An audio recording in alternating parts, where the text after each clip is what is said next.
తెలంగాణ రాష్ట్రంలో రాజధాని హైదరాబాద్ నగరంలో గత కొన్ని రోజులుగా ఒక కీలకమైన అంశంపై చర్చ జరుగుతూ ఉంది. అది చర్చ మాత్రమే కాదు, ఒక ఆందోళన జరుగుతూ ఉంది.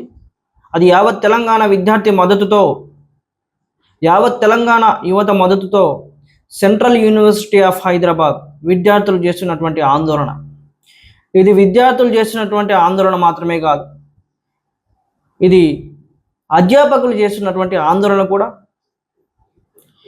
ఈ ప్రపంచానికే జ్ఞానాన్ని ఇచ్చేటటువంటి విశ్వవిద్యాలయం, కేంద్రీయ విశ్వవిద్యాలయం హైదరాబాద్ సెంట్రల్ యూనివర్సిటీ చేస్తున్నటువంటి ఆందోళన ఇది కేవలం ఆందోళన మాత్రమే కాదు, ఇది ఒక ఉద్యమం. ఇది కేవలం నిరసన మాత్రమే కాదు, ఇది ఒక పోరాటంగా చెప్పుకోవచ్చు. హైదరాబాద్లోని గచ్చిబౌలిలో ఉన్నటువంటి హైదరాబాద్ సెంట్రల్ యూనివర్సిటీ HCU కేంద్రీయ విశ్వవిద్యాలయం,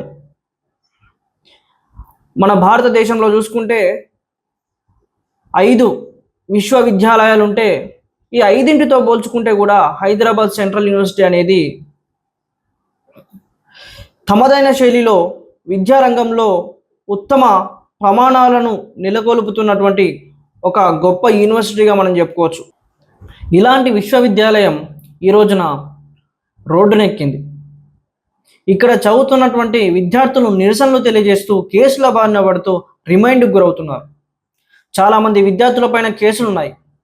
అమ్మాయిలను కూడా చూడకుండా ఈడ్చుకెళ్ళి పోలీస్ స్టేషన్లో పడేసినటువంటి దృశ్యాలు మనం చూస్తూ ఉన్నాం. అసలు ఇదంతా ఎందుకు జరుగుతుంది?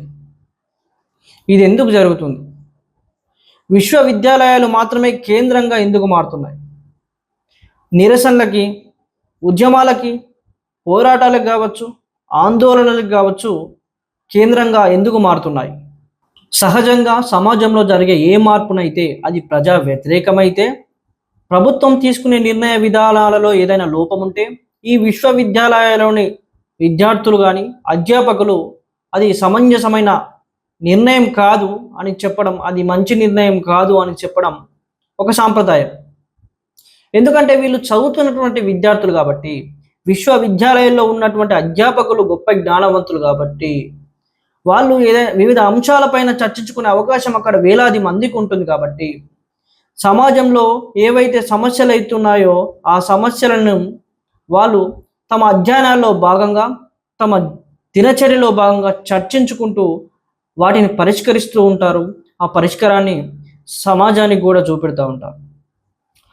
మనం ఒకటి గమనిస్తే, ఏ చిన్న అంశమైనా తమ ముందుకు వచ్చినప్పుడు విశ్వవిద్యాలయాలు తమ స్పందనను వెంటనే వ్యక్తం చేస్తూ ఉంటాయి.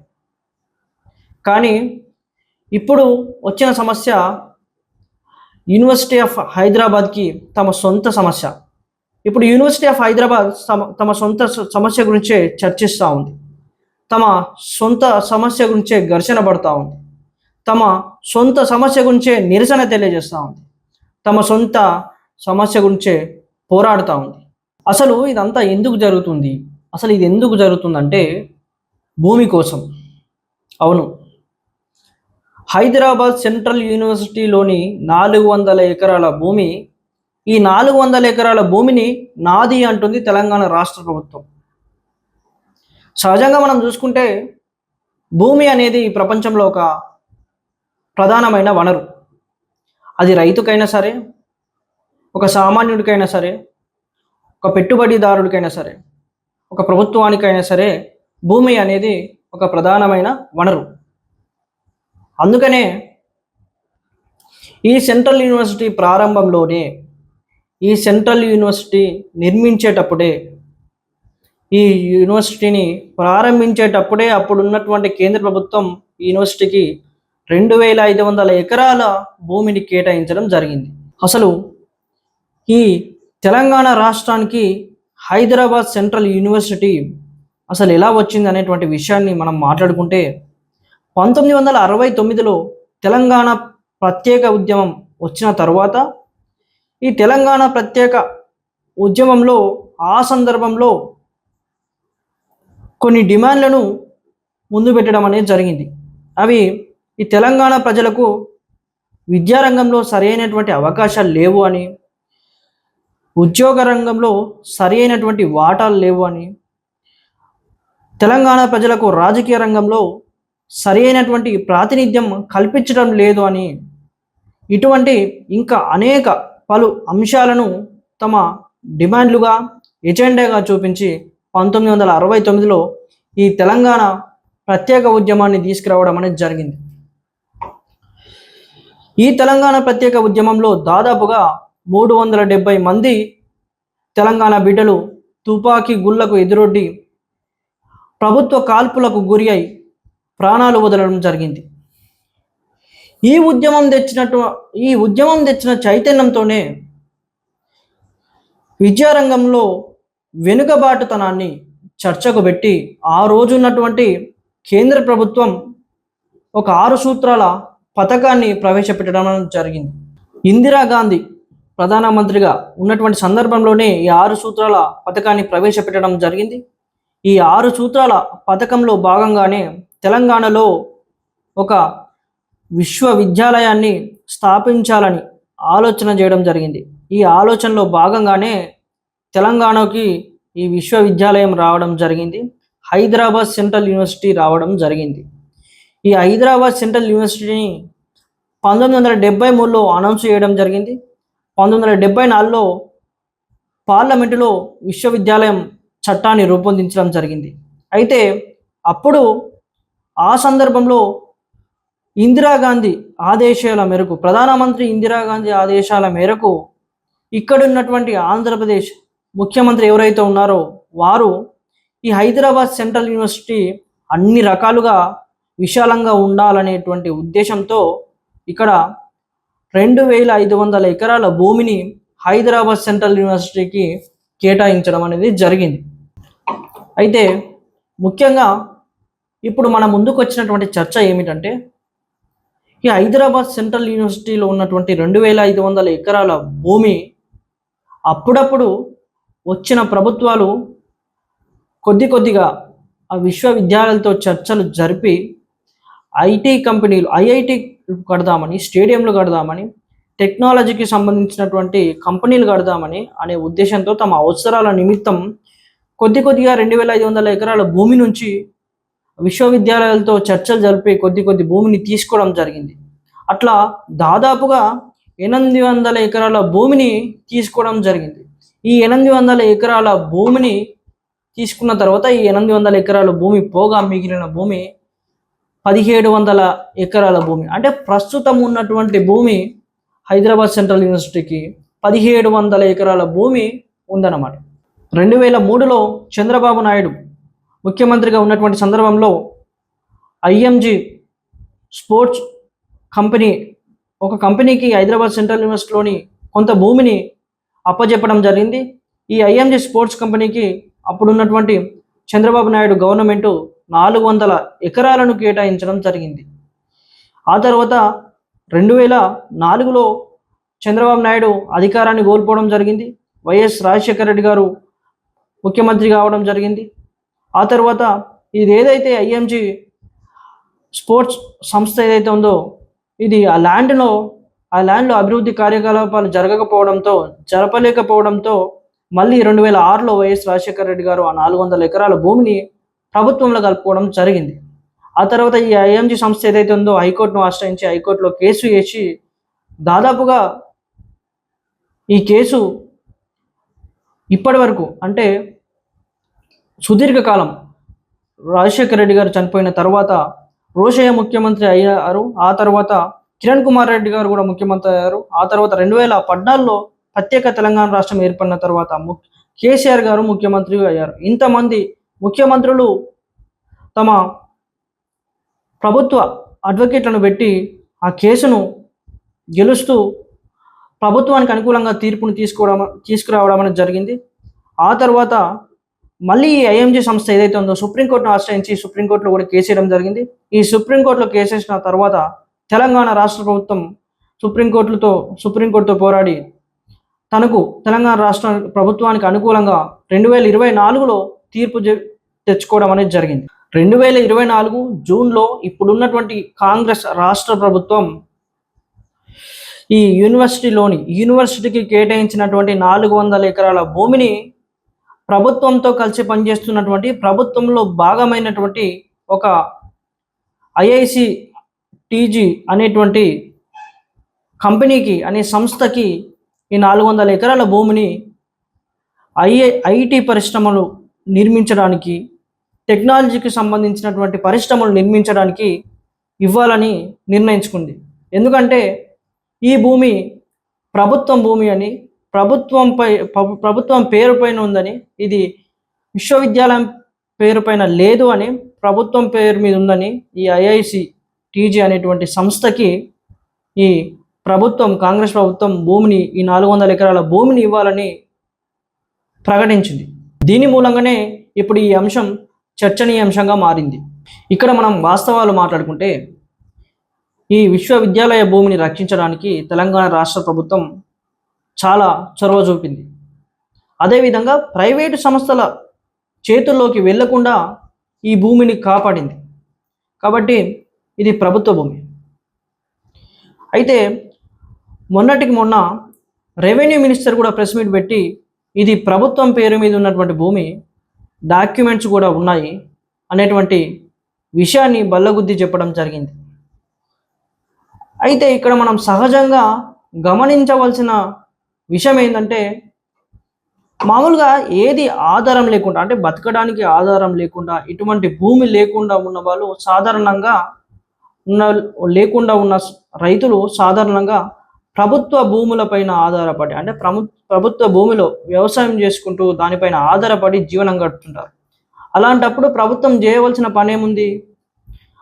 ఆ ప్రభుత్వ భూమిని రైతుల నుండి లాక్కోకుండా రైతుల పేరు పైననే పట్టా చేపించాల్సినటువంటి బాధ్యత ప్రభుత్వంది. అదే సహజ న్యాయ సూత్రం.